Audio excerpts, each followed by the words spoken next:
Voice of knowledge کے معزز سامعین السلام علیکم۔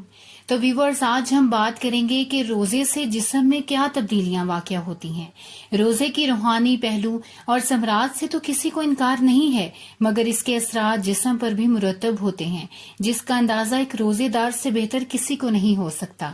روزانہ صرف انسان صبر و شکر کی جانب راغب کر کے اس کے انسانی زندگی پر بہترین اثرات مرتب کرتا ہے، بلکہ وہ جسم میں قوت مدافعت بڑھاتا ہے اور کئی قسم کی بیماریوں کو ختم کرنے میں معاون اور مددگار ہوتا ہے۔ اور اگر سحری اور افطاری میں اعتدال کا دامن نہ چھوڑا جائے تو یہ وزن کم کرنے، دل اور دیگر اعضائے رئیسہ کو مختلف امراض سے بچانے میں معاون مددگار بھی ہوتا ہے۔ ایک تحقیق کے مطابق روزہ رکھنے سے انسانی جسم کے مردہ یا کینسر زدہ سیل ختم ہونے لگتے ہیں۔ روزے دار کا بدن ان خلیات کو کھانے لگتا ہے اور مریض شفا یاب ہو جاتا ہے۔ روزے کے دوران دن بدن ہمارے جسم پر جو اثرات مرتب ہوتے ہیں اور ہمارا بدن جن رد عمل کا اظہار کرتا ہے، اس کے متعلق کچھ دلچسپ معلومات آپ کی حاضر خدمت ہیں۔ پہلا اور دوسرا روزہ۔ رمضان کے پہلے ہی دن بلڈ شوگر لیول گرتا ہے، یعنی خون سے چینی کے مضر اثرات کم ہونا شروع ہو جاتے ہیں، جس کی وجہ سے دل کی دھڑکن سست ہو جاتی ہے اور خون کا دباؤ کم ہو جاتا ہے، یعنی بلڈ پریشر کم ہو جاتا ہے۔ انسانی جسم روزے کے شروع ہونے سے 8 گھنٹے تک معمول کی حالت میں رہتا ہے، اور یہ وقت جب معدے میں پڑی خوراک مکمل طور پر ہضم ہو جاتی ہے۔ اس کے بعد جسم دیگر اور پٹھوں میں ذخیرہ شدہ گلوکوز کے ذرائع استعمال کرنا شروع کر دیتا ہے۔ جب یہ ذخیرہ بھی ختم ہو جائے تو پھر جسم چربی کو پگھلا کر اسے توانائی کے لیے استعمال کرتا ہے۔ کاربوہائیڈریٹ روٹی، چاول، آلو اور سبزیوں میں پایا جاتا ہے۔ انسانی جسم لگ بھگ 60% توانائی کاربوہائیڈریٹ سے حاصل کرتا ہے۔ انسانی دماغ اور عضلات کے لیے یہ نہایت اہم توانائی کا ذریعہ ہے۔ کاربوہائیڈریٹ میں نائٹروجن نہیں ہوتی۔ انسانی جسم میں ضرورت سے زیادہ کاربوہائیڈریٹ کو ذخیرہ کرنے کے لیے گنجائش نہ ہونے کے برابر ہے۔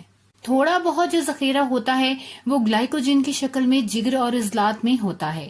روزے کی حالت میں اعصاب جمع شدہ ہارمونز گلائکوجن کو آزاد کر دیتے ہیں، جس کی وجہ سے جسمانی کمزوری کا احساس اجاگر ہو جاتا ہے۔ زہریلے مادوں کی صفائی سے پہلے مرحلے میں نتیجن سر درد، چکر آنا، منہ کا بدبودار ہونا، زبان پر مواد کا جمع ہونا جیسی علامات نمودار ہوتی ہیں۔ تیسرے تا 7واں روزہ۔ تیسرے سے 7ویں روزے تک جسم میں موجود چربی ٹوٹ پھوٹ کا شکار ہو جاتی ہے اور پہلے ہی مرحلے میں گلوکوز میں تبدیل ہو جاتی ہے۔ بعض لوگوں کی جلد ملائم اور چکنی ہو جاتی ہے، جسم بھوک کا عادی ہونا شروع ہو جاتا ہے، اور اسی طرح سال بھر مصروف رہنے والا نظام ہاضمہ رخصت مناتا ہے، جس کی اسے اشدت ضرورت تھی۔ خون کے سفید جرثوں میں اور قوت مدافعت میں اضافہ شروع ہو جاتا ہے۔ ہو سکتا ہے کہ روزے دار کے پھیپھڑوں میں معمولی تکلیف محسوس ہو، اس کے لیے زہریلے مادوں کی صفائی کا عمل شروع ہو چکا ہے۔ انتڑیوں اور کولوں کی مرمت کا کام شروع ہو جاتا ہے۔ انتڑیوں کی دیواروں پر جمع مواد ڈھیلا ہونا شروع ہو جاتا ہے۔ جسم کے روزے کا عادی ہونے کے نتیجے میں چربی پگھل کر گلوکوز میں تبدیل ہونے لگتی ہے۔ اسی لیے ضروری ہے کہ افطار تا سحر زیادہ سے زیادہ پانی پیا جائے۔ سخت گرم موسم ہونے کی وجہ سے حالت روزہ میں پسینہ آنے سے جسم میں پانی کی کمی یعنی کہ ڈی ہائیڈریشن ہونے کے امکانات بڑھ جاتے ہیں۔ 8ویں سے 15ویں روزے تک آپ پہلے سے توانا محسوس کرتے ہیں اور دماغی طور پر چست اور ہلکا محسوس کرتے ہیں۔ ہو سکتا ہے کہ پرانی چوٹ، زخم محسوس ہونا شروع ہو جائیں، اسی لیے کہ اب آپ کا جسم اپنے دفاع کے لیے پہلے سے زیادہ فعال اور مضبوط ہو چکا ہے۔ جسم اپنے مردہ یا کینسر شدہ سیل کو کھانا شروع کر دیتا ہے، جسے عمومی حالات میں کیمیو تھراپی کے ساتھ مارنے کی کوشش کی جاتی ہے۔ اسی وجہ سے خلیات پر پرانی تکالیف اور درد کا احساس نسبتاً بڑھ جاتا ہے۔ اعصاب اور ٹانگوں میں تناؤ اس عمل کا قدرتی نتیجہ ہوتا ہے کہ یہ قوت مدافعت کے جاری عمل کی نشانی ہے۔ روزانہ نمک کے غرارے اعصابی اکڑاؤ کا بہترین علاج ہیں۔ 16ویں سے 30ویں روزے تک جسم پوری طرح بھوک اور پیاس کو برداشت کرنے کا عادی ہو چکا ہے۔ اب آپ اپنے آپ کو چست و چاق و چوبند محسوس کرتے ہیں۔ ان دنوں آپ کی زبان بالکل صاف اور سرخی مائل ہو جاتی ہے، سانس میں بھی تازگی آ جاتی ہے، جسم کے سارے زہریلے مادوں کا خاتمہ ہو جاتا ہے، نظام ہاضمہ کی مرمت ہو چکی ہے، جسم سے فالتو چربی اور فاسد مادوں کا اخراج ہو چکا ہے، بدن اپنی پوری طاقت کے ساتھ اپنے فرائض ادا کرنا شروع کر دیتا ہے۔ 20 روزوں روزوں کے بعد دماغ اور یادداشت تیز ہو جاتے ہیں، توجہ اور سوچ کو مرکوز کرنے کی صلاحیت بڑھ جاتی ہے۔ بلا شک بدن اور روح تیسرے عشرے کی برکات کو بھرپور انداز سے ادا کرنے کے قابل ہو جاتے ہیں۔ یہ تو دنیا کا فائدہ رہا کہ جو بے شک ہمارے خالق نے ہماری ہی بھلائی کے لیے ہم پر فرض کیا ہے، مگر دیکھیے اس کی رحمت کا اندازہ کریمانہ اس کے احکام ماننے سے دنیا کے ساتھ ساتھ ہماری آخرت بھی سنوارنے کا بہترین بندوبست کر دیا گیا ہے۔ 20واں روزہ تا اختتام رمضان۔ 20 روزے رکھ لینے والے روزے دار کا دماغ تیز اور یادداشت بہتر ہو جاتی ہے، توجہ اور سوچ کے ارتقاء کی صلاحیت میں اضافہ ہوتا ہے۔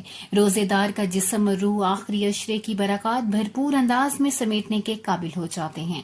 روحانیت کے ساتھ ساتھ ان کے تمام جسمانی فوائد سے استفادے کے لیے ضروری ہے کہ روزے دار سحری تا افطار کھانے پینے کے معاملات میں اعتدال کا راستہ اپنائے، تلی ہوئی چیزوں کے بجائے صحت بخش غذا بالخصوص پھل، ان کے رس، دودھ اور دہی کا زیادہ استعمال کریں۔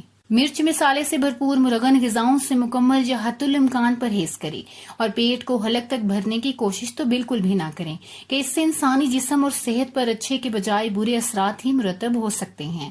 روزے دار کا جسم اعتدال کی راہ اپناتے ہوئے جب 29ویں روزے تک پہنچتا ہے تو اس کا جسم بھوک اور پیاس کا اتنا عادی ہو جاتا ہے کہ وہ چاہتا ہے کہ 29 کے بجائے 30 ہی روزے ہوں تو بہتر ہے، تاکہ نہ صرف یہ رمضان کا اور ایک دن ملنے کے بعد اس سے زیادہ اجر سمیٹا جا سکے، بلکہ اس کے فوائد سے بھی مستفید ہوا جا سکے۔